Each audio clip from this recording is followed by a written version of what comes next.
Salam uşaqlar və valideynlər, hər birinizi xoş gördük. İndi biz sizinlə riyaziyyat 2-ci sinif dərsliyinin 2-ci hissəsində olan məsələ və misallar bölməsini işləyəcəyik. Və nəzərdə çatdırmaq istəyirəm ki, bu məsələ və misallar vurma cədvəli, vurma 4-ə 5-ə vurmadan sonra gələn məsələ və misallardır. Gəlin tapşırıqları işləməyə başlayaq. Dairələrin ümumi sayını tapmaq üçün vurma əməlinə aid misallar yazın. Deməli, biz sayırıq burada sətirlərimizi, 5 dənə sətrimiz var və hər sətirdə 2 dənə dairə olduğuna görə 5-i 2-yə vuracaq. A variantında cavab olacaq 10. B variantında isə 3 dənə sətirdir və hər sətrimizdə də 5 dənə dairə var. Ona görə də 3-ü 5-ə vuracaq və 15 alacaq. C variantında isə 4 dənə sətirdir.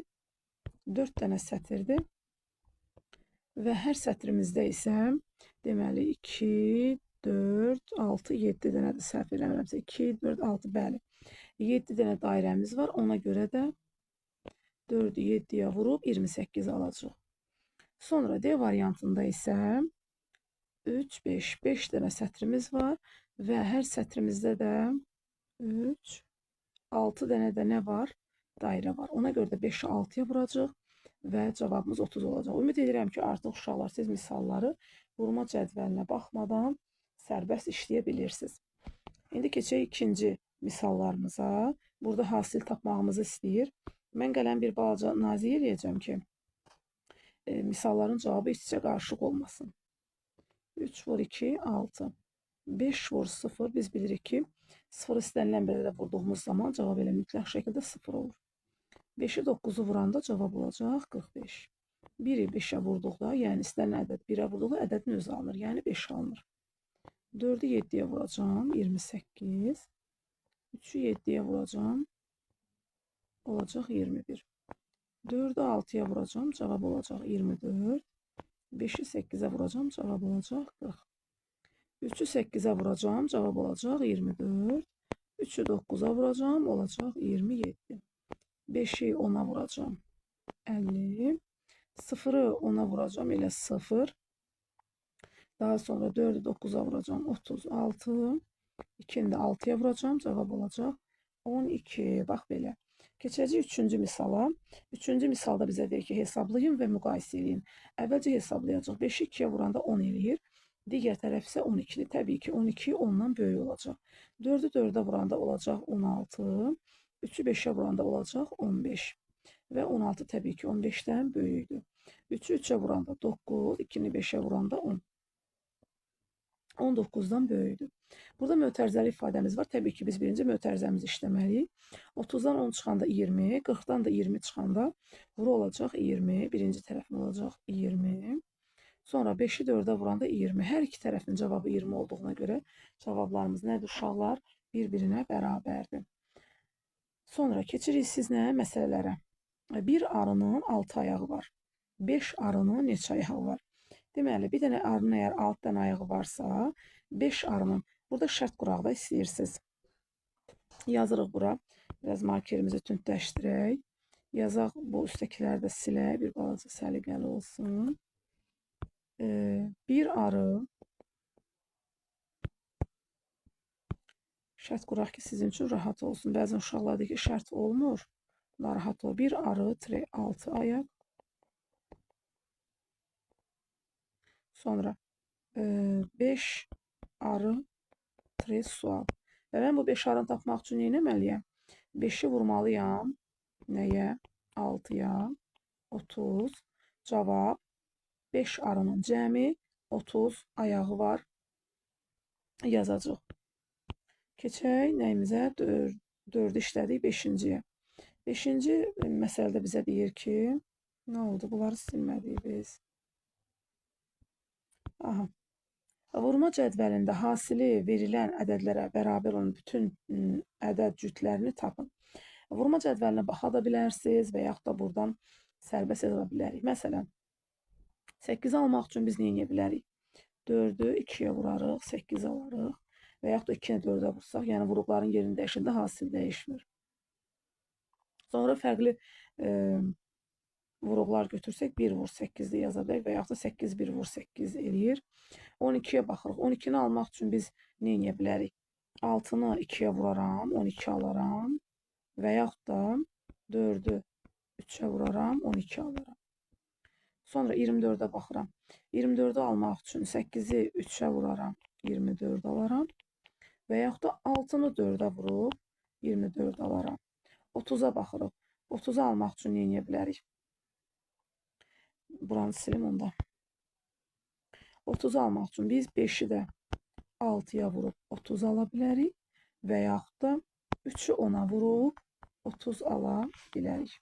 Bax belə uşaqlar, bu misal 5-in izahı idi. İndi isə biz sizlə birlikdə keçəcəyik 6-cı məsələmizin həllinə. Bunları təmizləyirik təbii ki. 6-cı məsələdə bizə deyir ki, vurma cədvəlindən istifadə etməklə suallara cavab verin. Baxırıq A variantına. Masada hər birində 5 karandaş olan bir neçə qutu var. Karandaşların ümumi sayı 29 ola bilərmi?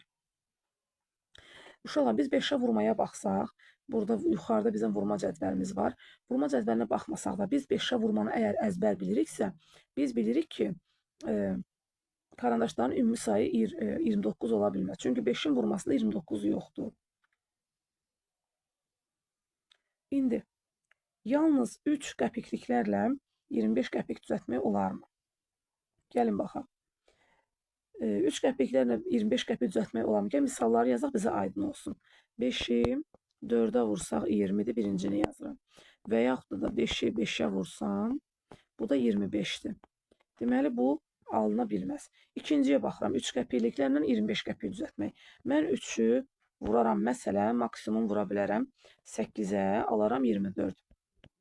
Və mən 25 qəpik düzəldə bilmirəm, gördüyünüz kimi. Yəni, vurma cədvəlinə baxa da bilərsiniz, şifahidə belə yaza bilərsiniz.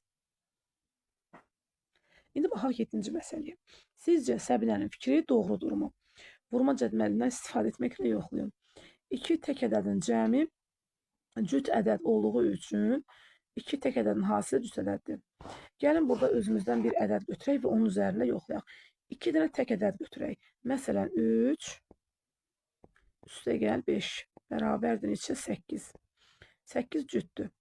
Deyir, cüt olduğu üçün 2 tək ədədin hasili cüt olur. Gəlin baxaq da. 3 də təkdir, 5 də təkdir. Baxaq görək. 3-ü 5-ə vuranda neçə eləyir? 15. Yazaq bura 15. Və yaxud da bir başqasını sınayaq. 2 dənə tək ədəd götürək. 7 vur 3 də ola bilər, 5 də ola bilər. Neçə eləyəcək? 21. Deməli, uşaqlar, Səbinənin fikri sizə doğrudur yoxsa yox? Əlbəttə ki, Səbinənin fikri doğru deyil. Çünki 2 tək ədədin cəmi cüt olduğu təsdiq olundu. Amma 2 tək ədədin hasili isə cüt ədəd deyil. Keçək 8-ci məsələmizə. Qutuda 40 düymə var. Dərzi 4 köynəyin hər birinə 6 düymə tikdi. Qutuda neçə düymə qaldı?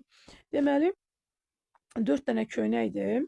Hər birinə 6 düymə tikdi. Və mən 6-nı 4-ə vuracam, alacam neçə? 24. 24 dənə düymə tikib və də neçəsi artıq qalıb? 40-dan da 24-ünü çıxıram. Cavab olur neçə? 16 dənə düymə artıq qalmış olur. Və keçirik növbəti məsələmizə, 9-cu, yəni sonuncu məsələmizə. Şəkil əsasən məsələ qur. Yəni, burada biraz təmizləyək ki, bizim yerimiz geniş olsun. Görək necə məsələ qururuq burada.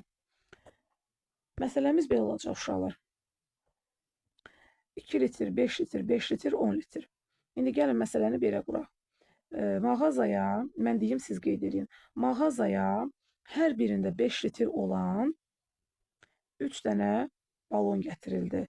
3 dənə balon və 2 dənə də və 1 dənə də 2 litrlik balon gətirildi. Mağazaya gün ərzində nə qədər su gətirildi? Və əgər mənə desə ki, hər birində 5 litr olan 3 balon və mən 5-ini yeyəcəm, 3-ə vuracam, alacam 15 litr. Daha sonra isə desə ki, və əlavə də 2 litr gətirildi, 15-in də üzərinə 2 gələcəm.